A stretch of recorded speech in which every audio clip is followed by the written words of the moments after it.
அனுபவம் ஒரு கடவுள்ங்கிறான். அனுபவம் ஒரு மனிதனை ஞானியாக கூட காட்டும்.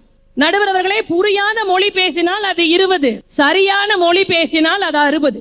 இளமையில் மகிழ்ச்சியை தேடினால் அது 20, வலிமையில் மகிழ்ச்சியை தேடினால் அது 60. ஆசைப்பட்டு வாழ்ந்துட்டு இருக்கீங்கன்னா அது 20, அனுபவப்பட்டு வாழ்ந்து கொண்டிருந்தால் அது 60. கைபேசியோடு நடந்து கொண்டிருந்தால் அது 20, கைவீசி நடந்து கொண்டிருந்தால் அது 60.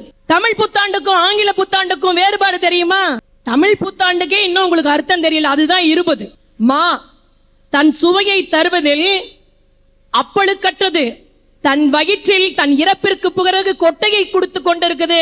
அது போல அர்ப்பணிப்போட வாழ்வதுதான் தமிழருடைய மரபு. அதுதான் மாலை தேர்ந்தெடுத்தோம். வாழை தன்னை அழித்த போதும் ஒரு கன்றை ஈன்று விட்டுத்தான் வாழை அழியும்.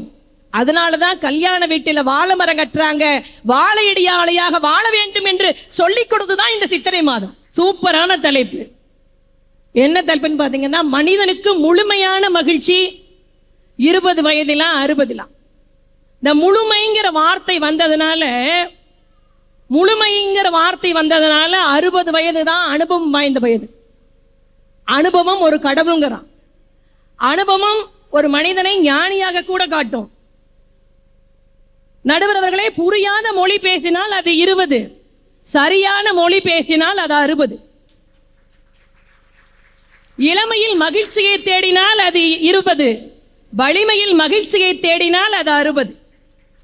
இந்த மாதிரி கை தட்டினால் 80. ஆசைப்பட்டு வாழ்ந்துட்டு இருக்கீங்கன்னா அது 20, அனுபவப்பட்டு வாழ்ந்து கொண்டிருந்தால் அது 60. கைபேசியோடு நடந்து கொண்டிருந்தால் அது 20, கைவீசி நடந்து கொண்டிருந்தால் அது 60.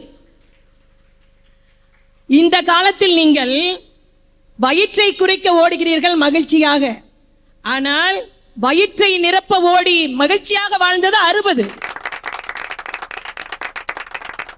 நல்லா பேசுனாங்க அன்பு சகோதரி அன்னபாரதி. தமிழ் புத்தாண்டுக்கும் ஆங்கில புத்தாண்டுக்கும் வேறுபாடு தெரியுமா? தமிழ் புத்தாண்டுக்கே இன்னும் உங்களுக்கு அர்த்தம் தெரியல, அதுதான் 20. தமிழ் புத்தாண்டுக்கு அர்த்தம் தெரியுமா? காலங்காத்தால சித்திரை முதல் நாள் எந்திரிச்சு முக்கணியினுடைய முகத்தில் தான் முழிக்கணும். முக்கணியினுடைய முகத்தில் முடிக்கணும், ரூபாய் நாணயங்கள்ல முடிக்கணும், தங்க நகைகள்ல முடிக்கணும். எங்க அம்மாட்ட கேட்டேன், இத்தனை பழங்கள் இருக்குது, அது என்ன முக்கணியில மட்டும் முடிக்கணும்னு சொல்லிட்டு இருக்கீங்க? அதுக்கு எங்க அம்மா சொன்னாங்க, ஆயிரக்கணக்கான கனிகள் இருந்தாலும் முக்கணின்னு ஏன் தமிழர்கள் கொண்டாடுறோம் தெரியுமா? மா தன் சுவையை தருவதில் அப்பழுக்கற்றது, தன் வயிற்றில் தன் இறப்பிற்கு பிறகு கொட்டையை கொடுத்து கொண்டிருக்குது. அது போல அர்ப்பணிப்போட வாழ்வதுதான் தமிழருடைய மரபு. அதுதான் மாலை தேர்ந்தெடுத்தோம். பழம் எதுக்கு தெரியுமா? மனிதன் எல்லோரும் ஒரே மாதிரி இருக்கிறது இல்ல, ஆனா மனிதனை பாகுபடுத்தி பார்ப்பது நமக்கு தெரியறது இல்ல. ஒரு மனிதன் கரடு முரடா இருப்பான், அது போல பலாப்பழம் வெளியில கரடு முரடா இருக்கும். ஆனா அந்த பலாச்சுளையை வெட்டினால் ஒற்றுமையோடு ஒட்டி இருக்கக்கூடிய பலாவை போல ஒட்டி சுவைப்படக்கூடிய வாழ்வதனாலதான் ஒற்றுமைக்கு எடுத்துக்காட்டு பலாச்சலம். அதனாலதான் பலா மரத்தை வச்சாங்க. வாழை எதுக்கு தெரியுமா? வாழை தன்னை அழித்த போதும் ஒரு கன்றை ஈன்று விட்டுத்தான் வாழை அழியும். அதனாலதான் கல்யாண வீட்டில வாழை மரம் கட்டுறாங்க. வாழையடியாளையாக வாழ வேண்டும் என்று சொல்லிக் கொடுத்துதான் இந்த சித்திரை மாதம். அதனாலதான் சொல்றேன், அனுபவம் 60, ஆசை 20. உங்களுக்கு இன்னைக்கு அறிவியல்ல இருக்கலாம் 20 வயசுக்காரங்க. சகோதரி சொன்னாங்க, எங்களுக்கு அனுபவம், நாங்கள் ஓடுவோம், நடையும் போடுவோம். ஆனா இந்த ஓட்டம் உங்களுக்கு வாட்டத்தை தான் கொடுத்திருக்குது, ஒரு நாளும் மகிழ்ச்சியை தரவே தராது. எல்லாமே ஃபாஸ்ட் ஃபுட், நாங்க வேகமாவே ஓடுறோம். வேகமா ஃபாஸ்ட் ஃபுட், வேகமா லவ், வேகமா கல்யாணம், வேகமா டைவர்ஸ், எல்லாம் வேகமா போயிடுச்சு. அதுல அன்னைக்கு ஒரு ஹோட்டல்ல வேகமா சாப்பிட்டான்.